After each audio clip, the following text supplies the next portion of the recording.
Hello all, this is James Johnson, aka Sulfurblade, and welcome back to Temtem. In this particular video, we're gonna kind of go over where to find the best place that at least I've found for training the attack training value.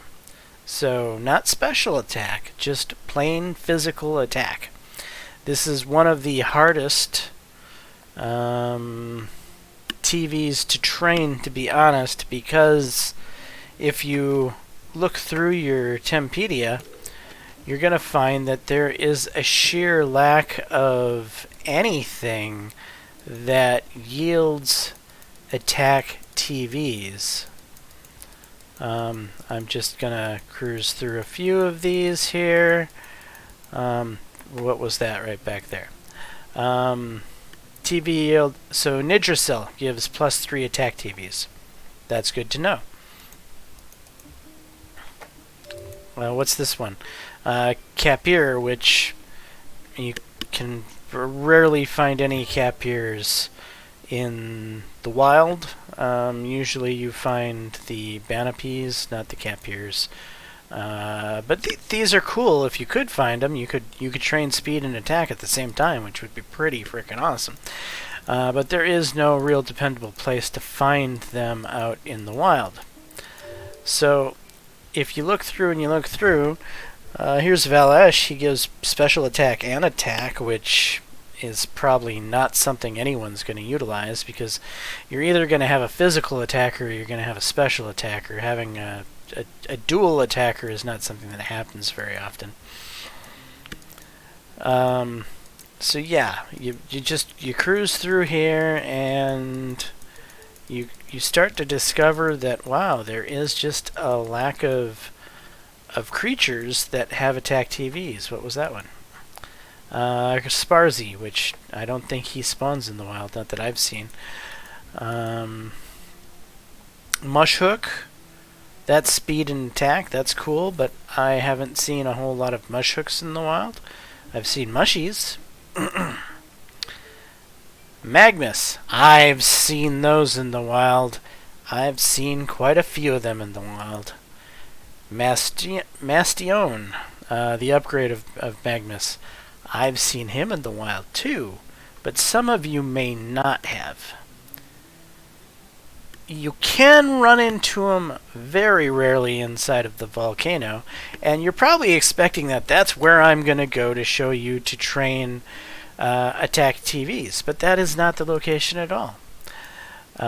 So here we've got Babong, which is a starter.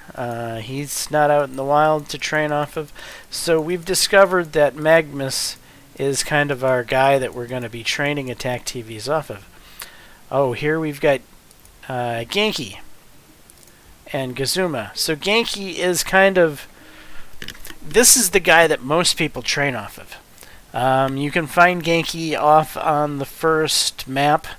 There's a spot where only Ganki spawns on the... back in Deniz. And this is where most people are going. Like for instance...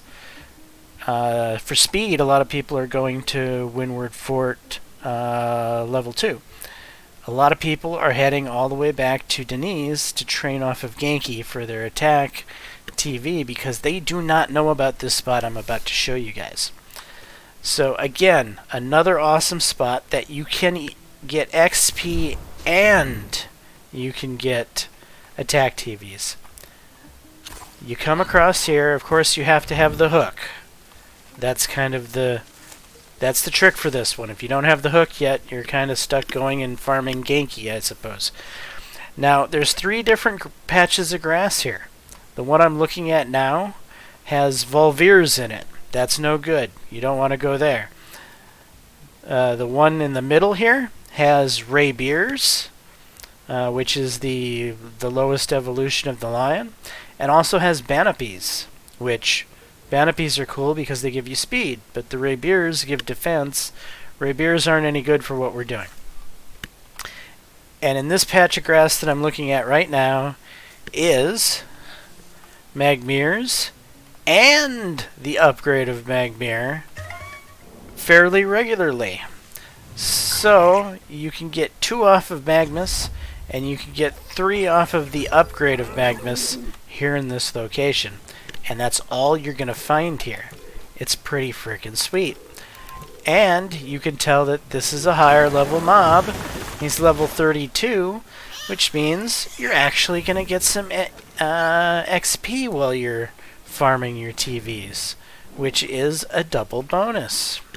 So, I previously showed you where to find speed in the video before this one. Now I've shown you where to find physical attack. Why am I working speed and physical attack? Well, because those are the 2 best TVs to work for a physical attacking Temtem, right? You need the speed to go first, and you need the attack to hit hard. And I'm training several new physical attackers, and I'll show you that in a second here after we finish this particular battle.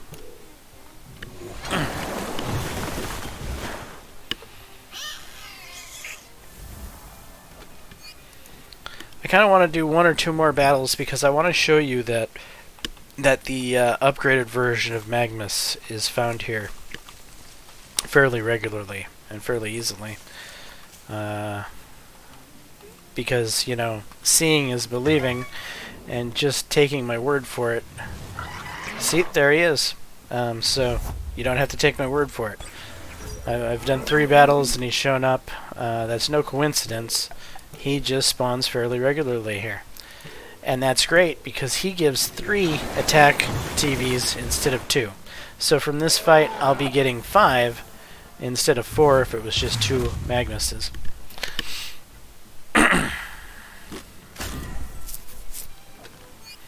Now I've been doing a lot of TV farming today. I was doing speed for a while earlier after I did that speed TV video for you guys, and I've been doing a lot of tack before doing this video. I'll go ahead and show you basically the progress I've made today.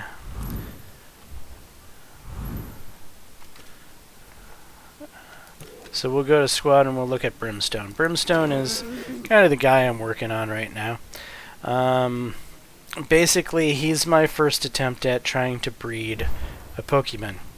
I've learned some things, and that I will probably do in a different video. Now you're going to notice that I don't have completely perfect SVs here, and while I have a perfect speed SV, which is great because Brimstone is a speed Pokemon. So this one is awesome. This special attack one doesn't do much good for me because Brimstone's a physical attacker. And I do have 48, which is pretty close to perfect. I mean, 2 points off isn't nothing to slouch at. So this guy is still going to turn out to be, in my opinion, PvP viable. No, I don't have perfect special defense, and you know that is what it is. It's going to be a weakness, but it was always a weakness. Whether or not I have 50 here or I have 33 here, if I get hit with a large enough special attack, it's probably going to kill him, especially if it's a type difference like a big water attack or something like that is going to, having that 17-point difference here probably isn't going to save his skin. So I'm not too concerned about this SV being off.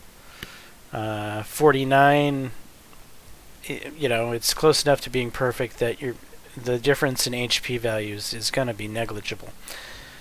I'm happy with how this guy turned out, and here's the reason why I'm happy with how this guy turned out. I didn't spend any money to do this, and what I mean by that is, yes, I spent the 50 to pair up mates. There's no way around that, but I didn't spend the 1,000 or 5,000 or 10,000 on the crazy DNA strands to try to lock in stats with parents. I did this without locking in any stats using the DNA strands. Completely free pairings. It was difficult. There are some tricks, but once you start to figure out the breeding system, you can get a pretty decent Pokemon made without spending crazy money off of DNA strands. And this is the proof in the pudding right here. So one of these days I might do that breeding video where I show you some of my tips and tricks that I figured out on how to game the system to get as good of a Pokemon as you can without using the expensive DNA strand items that you can buy at the breeding center. Why does this matter to me? Because I'm a cheapskate. I don't like to spend my money in a game. And so if I can avoid spending my money and I can get a Pokemon, or not a Pokemon, but a Temtem of this good a quality, then I feel like I've definitely succeeded, and I feel like I will take an almost perfect Temtem that only costed me like, I want to say $400 or $500 Temtem dollars to build this guy. You can see he's out of fertility. This is as good as he's going to get because I have no more fertility to try to make him any more perfect. But that's not bad. I'm happy with that. This is viable. And now when I throw in the TV training to max out his attack and max out his speed, he's going to be a very strong character. I also, while I was doing Brimstone, I was kind of doing the Rapier and Brimstone together at the same time. And Blaze here, Blaze is kind of like, how do I put it? He got sloppy seconds in the breeding deal. He ran out of fertility like the round before Blaze did. And so you notice that there's some very similar values here, but they're not quite the same. And mainly the difference is in these two values. I didn't have another breeding round to get these two values up because he ran out of fertility. Otherwise, Blaze could have been almost an identical replica to Brimstone. But still, I never planned to use Blaze for PvP anyway. Blaze, in my opinion, is more of a PvE type character. And so I feel pretty happy about where this character is. He's going to be fine for PvE purposes. He's more of, like, he's part of the collection. I gotta have the big fancy looking lion because the lions are cool, right? So, and he's not bad. Yeah, having that one of your lowest stats being your primary attack does kind of suck, but it's not that low. So, I'm happy enough with Blaze. And again, he didn't cost me an arm and a leg to build him, and he's not going to be for PvP anyway. I am currently working on an Oceana. That's my next breeding project, or however you say it, the Horsey. I'm working on the Horsey. That's my next big breeding project. But anyway, so yeah, that's why I've been doing a lot of TV training is on these two guys to try to get them perfect.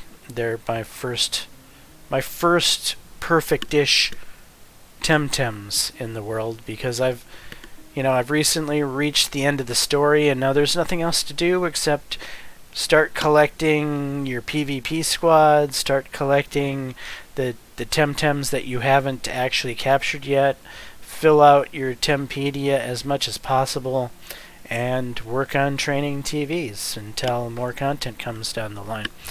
But anyway, I thought everybody would want to know the best location to get attack TVs, and that's here on the map, right here in this square where my cursor is. Not this one, not this one, but this one. This is the one for attack TVs. And if you're not sure of where we are, we're down here by the volcano in the ulterior... what is it called? Superior? No, Superior is where the town is. It's ulterior something or another. And, yeah, you have to go over here, jump on down, surf across here, then come across here, and then you're here, right? If you've done the story, you know where this is. There's that little Temtem center that we were standing outside of right there. And this is where you fish hook across, or rock hop across, or whatever it's called. And then that's the spot to train the attack TVs, right there. That's the best spot as far as I've found in the game. Because of the abundance of the big magmuses that you find here, you only really find little magmuses in the volcano. And to top that off, the magmuses you find in the volcano are usually level 20-ish, where these are level 30-ish. So more XP, more TVs. It's the place to be. As you can see, there's evidently a lot of people training here, so some people know about this spot already. Also, a lot of people come here with the little flying unicorn guy. I think this is him there, with the carrot unicorn horn. Looks like a carrot sticking out of his head. He does freezing damage. And so why do they come here with the freezing damage Temtem? It's because they can just freeze the wave, and then they can throw out their Temtem cards and capture these guys. And so they're basically they're farming cash here. A lot of these guys are actually farming cash here by using the water poke that freezes the fire pokes, because fire is the opposite of water and it's going to be more effective. And then you can just throw out the normal Temtem cards, capture these higher level mobs, release them, and make your big bucks. So that's why you'll also see a fair number of people here. But you definitely see more people in this grass patch because of the fact that this is where you train physical attack. The other grass patches aren't really as good for training TVs, but they are good for capturing pokes for making money. So if you're coming here to capture fire pokes to make money, you can do it in any of the 3 grass patches. But this particular patch is for training physical attack TV. Anyway, I'm James Johnson, aka Sulfurblade. Hopefully you're enjoying this content. If so, please leave a like and subscribe. And until the next time, all, peace.